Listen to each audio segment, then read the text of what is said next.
আসসালামু আলাইকুম। শুরু করছি ইলমা বেহরোজের উপন্যাস নবরা, পর্ব ২০। জুলফা চোখ মেলে নিজেকে এক বিশাল বটগাছের কুঞ্চিত শিকড়ে হেলান দিয়ে বসে থাকতে দেখতে পায়। তার সামনে দাঁড়িয়ে আছে নাভেদ, হাতে ধরা ঘোড়ার লাগাম। তখন সকালের কোমল আলো ধীরে ধীরে ছড়িয়ে পড়ছিল আকাশের গায়ে। জুলফা উঠে দাঁড়াবার চেষ্টা করতেই তার শরীর বিদ্রোহ ঘোষণা করে। দীর্ঘ অনাহার আর মনের গভীর উদ্বেগে তার দেহ অবসন্ন, প্রায় নিস্পন্দ। সে কষ্টে হাত বাড়িয়ে গাছের খসখসে বাকল ধরে উঠতে চেষ্টা করল। নাভেদ দ্রুত এগিয়ে এলো, তার চোখে মৃদু উদ্বেগের ছায়া। সে জুলফাকে সাহায্য করার জন্য হাত বাড়ায়, তার কণ্ঠস্বরে গভীর মমতা। সাবধানে, সে প্রায় ফিসফিস করে বলল, আপনি এখনো খুব দুর্বল, আস্তে আস্তে উঠুন। জুলফা নাভেদের দিকে কৃতজ্ঞতা আর লজ্জা ভাব নিয়ে তাকালো, কোনো মতে বলল, আমি আমি ঠিক আছি। নাভেদ একটু পিছিয়ে গিয়ে ধীরে ধীরে বলল, আপনাকে বাড়ি পর্যন্ত পৌঁছে দিতে পারতাম, কিন্তু তাতে আপনার সম্মানে আঘাত লাগতে পারে। সমাজের চোখে আপনি বুঝতেই পারছেন, তাই এখানেই অপেক্ষা করতে হলো। জুলফার মনে পড়ে যায় গত রাতের ঘটনা, একটা অস্পষ্ট স্বপ্নের মতো। সে যখন জ্ঞান হারিয়েছিল, ঠিক তখনই নাভেদ ঘোড়া থেকে পড়ে যাওয়া থেকে তাকে বাঁচিয়েছিল।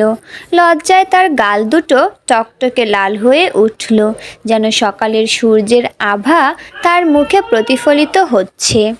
আপনি আপনি আমাকে বাঁচিয়েছেন, জুলফা প্রায় অস্পষ্ট স্বরে বলল, তার কণ্ঠে অকৃত্রিম কৃতজ্ঞতা। আমি কিভাবে আপনাকে ধন্যবাদ দেব তা জানি না। নাভেদের ঠোঁটের কোণে একটু হাসি ফুটে উঠল, যা তার চোখে পৌঁছালো না। সে নর্মভাবে বলল, ধন্যবাদের প্রয়োজন নেই, আপনি নিরাপদে আছেন, এটাই আমার কাছে যথেষ্ট।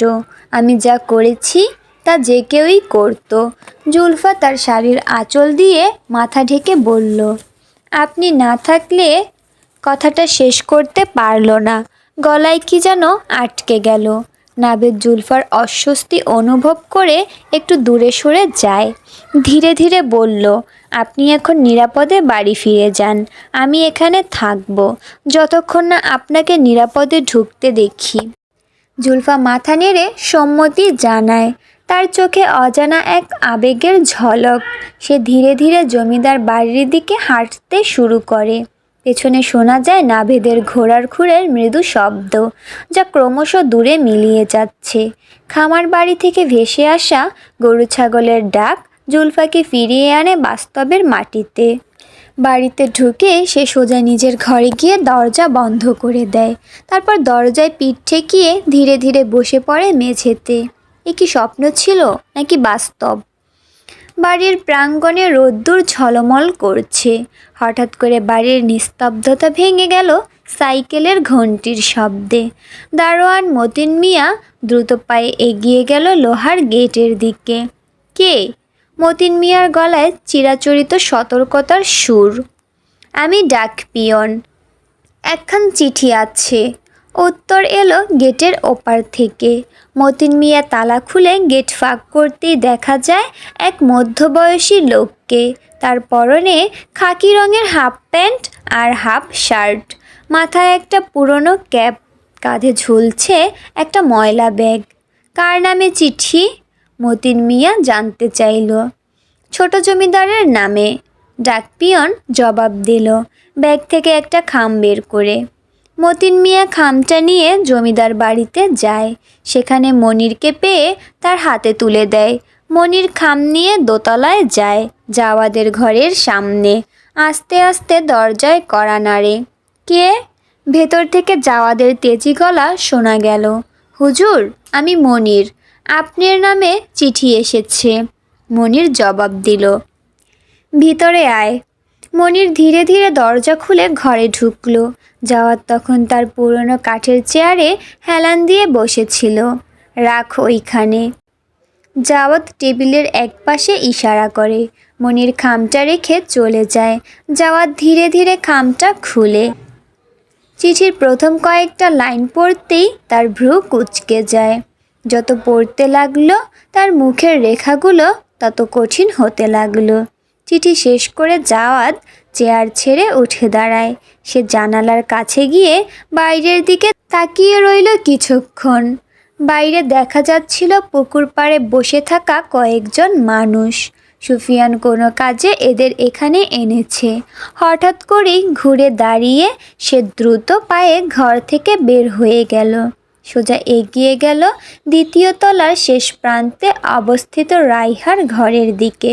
তার পদক্ষেপে একটা স্পষ্ট অস্থিরতা।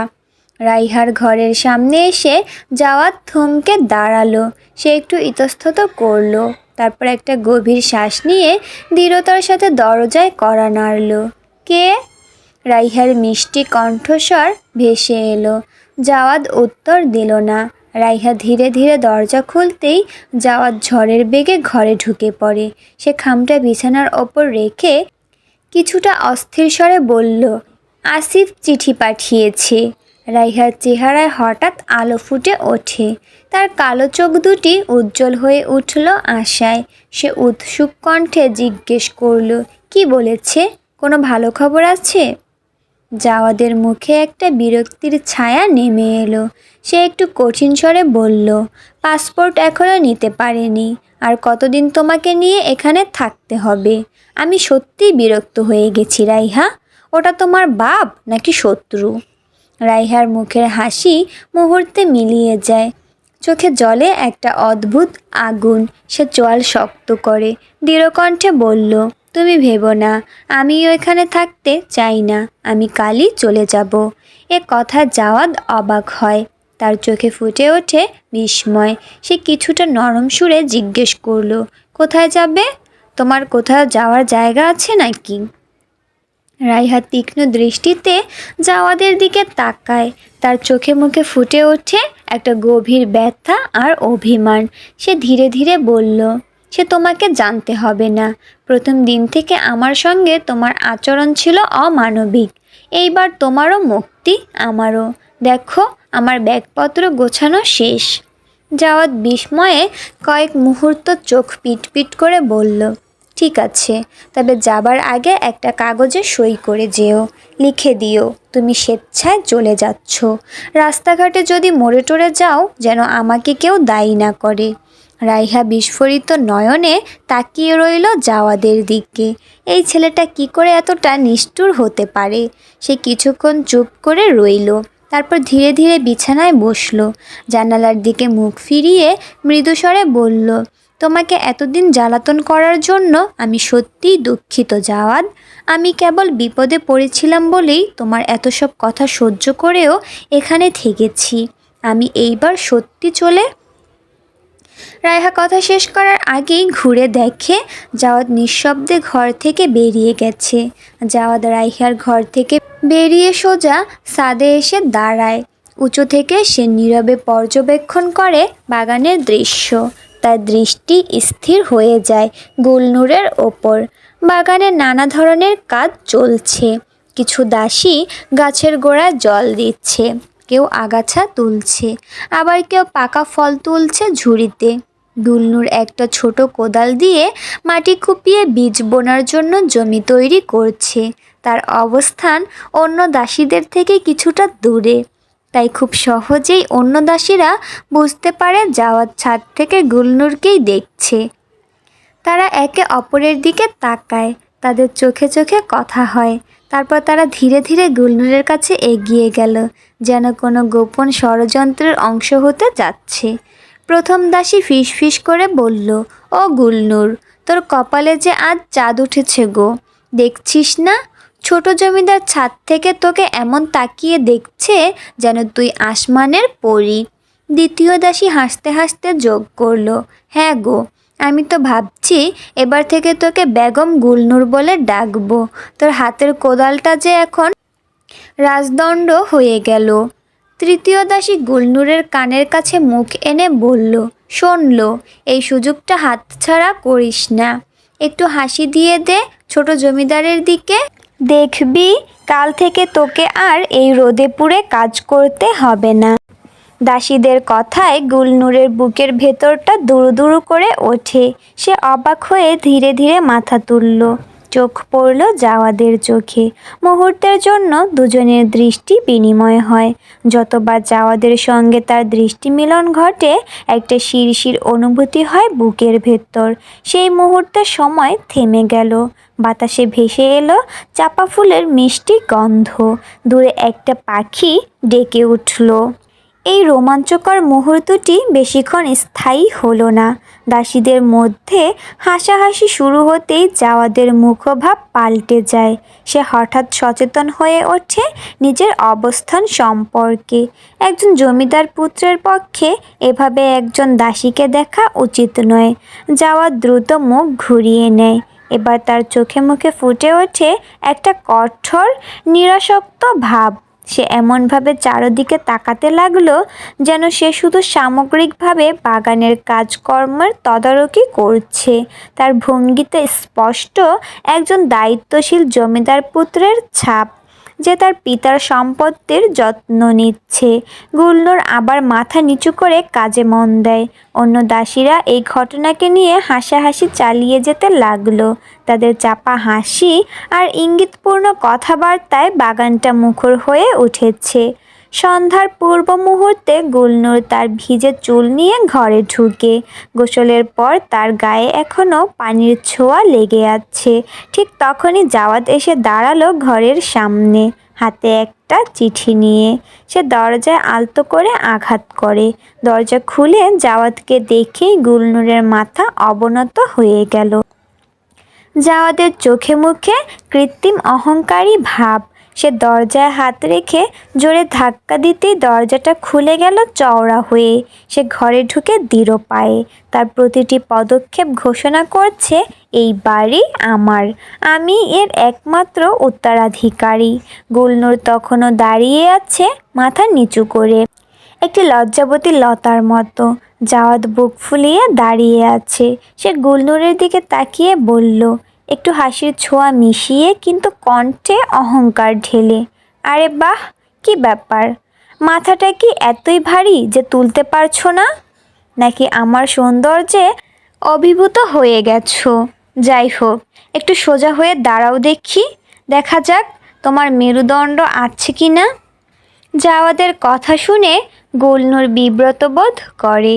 সে ধীরে ধীরে মাথা তুলে সোজা হয়ে দাঁড়ায়, কিন্তু তার শরীরের ভাষা এখনো বলছে যে সে নিজেকে ছোট করে রাখতে চায়। গুলনুরের ঘরটি খাসমহলের একটি ছোট্ট ঘর। দেয়ালে ঝুলানো কয়েকটি পুরনো তসবি।